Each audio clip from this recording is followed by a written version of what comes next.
Tenemos más funciones que explorar. Por ejemplo, si yo tengo un muro que está muy largo de repente y yo quiero generar una división, yo puedo seleccionarlo y acá yo tengo una opción que dice dividir elemento, split element, ¿no? Le hago un clic y puedo cortarlo como si fuera un bisturí y dividirlo en dos elementos. Podría seleccionar el elemento y volver a recortarlo. Pero ¿qué tal si lo que yo necesito es solamente recortarlo, sino también generar una división entre ellos, como una junta, como las juntas sísmicas? Acá tengo una opción que es dividir con una separación. Le hago un clic y puedo definir todavía la separación de la junta. Imagínense, acá tengo una división de 1 pulgada y ahí está. Fíjense cómo hay una división entre ambas, que si yo quiero anotar mejor, voy a ponerlo en líneas finas.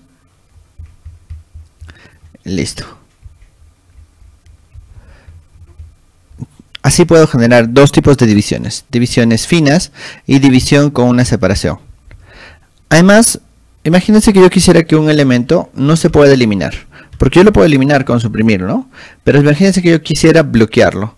Lo que puedo hacer es seleccionar este botón que es bloquear. O el atajo PN. Le hago un clic y aparece un pin. Este pin hace que este elemento yo no lo pueda eliminar. Es más, me sale una observación, ¿no? Un aviso que dice: los objetos bloqueados no se pueden suprimir.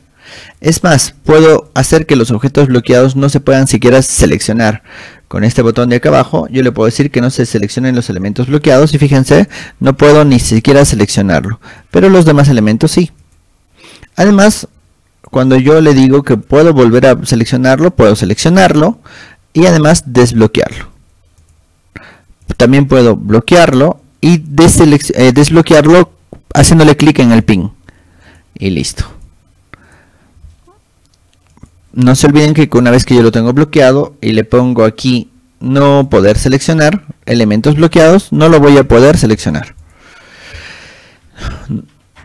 Otra función que me parece más interesante es la de crear un array.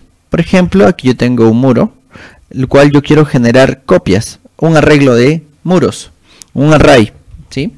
Selecciono el elemento que quiero reproducir y acá tengo un elemento que se llama matriz. Le hago clic en matriz y me dice, primero, acá siempre que tengo un botón voy a tener algunas funciones específicas del botón. Me dice cuántos elementos voy a tener en tu array. Yo le digo que voy a tener 5. Le digo que voy a moverlo hacia el segundo o hacia el último. Por ejemplo, si le digo que voy a mover hacia el segundo, lo que voy a hacer es definir la distancia desde el primero hasta el segundo. Si le hago un clic, va a generar 5 con esa separación. Voy a hacer nuevamente un muro aquí abajo y voy a copiar más o menos con el mismo método, pero cambiando la distribución. Le digo que voy a crear una matriz, le digo que voy a generar 5 elementos, pero que voy a irme hasta el último. Le digo que de aquí hasta el último, que podría estar por aquí, va a interpolar los otros. Además, yo puedo seleccionar mi array y cambiar la cantidad. Le digo que sean 6 y fíjense que va a agregar 1. Si agrego 7, va a agregar 1 más. En el otro caso, si yo le digo que acá va a haber 8, los va a interpolar en medio. ¿Sí? Así es como funciona la matriz array, pero de manera lineal. Y yo también puedo generar ese array, pero de forma circular.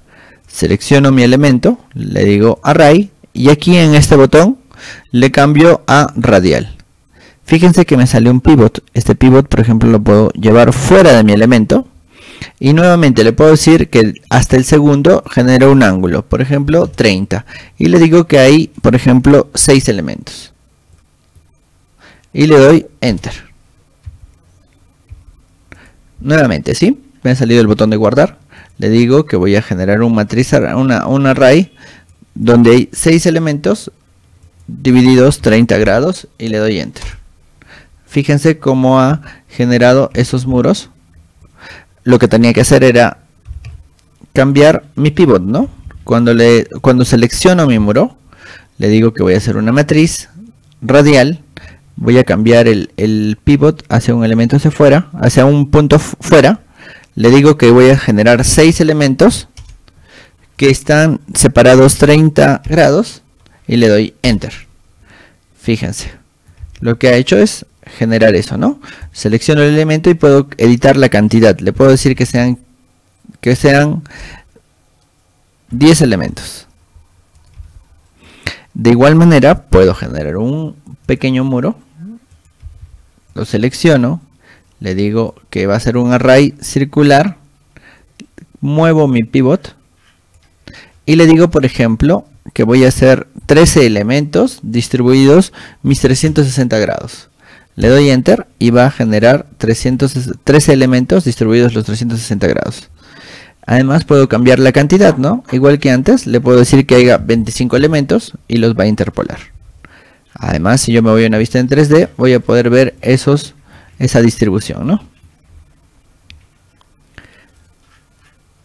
Y bueno, con eso sería todo lo que vemos en las opciones de modificar. Les recomiendo que las vayan explorando porque nos van a ser muy útiles hacia adelante, además de otras funciones.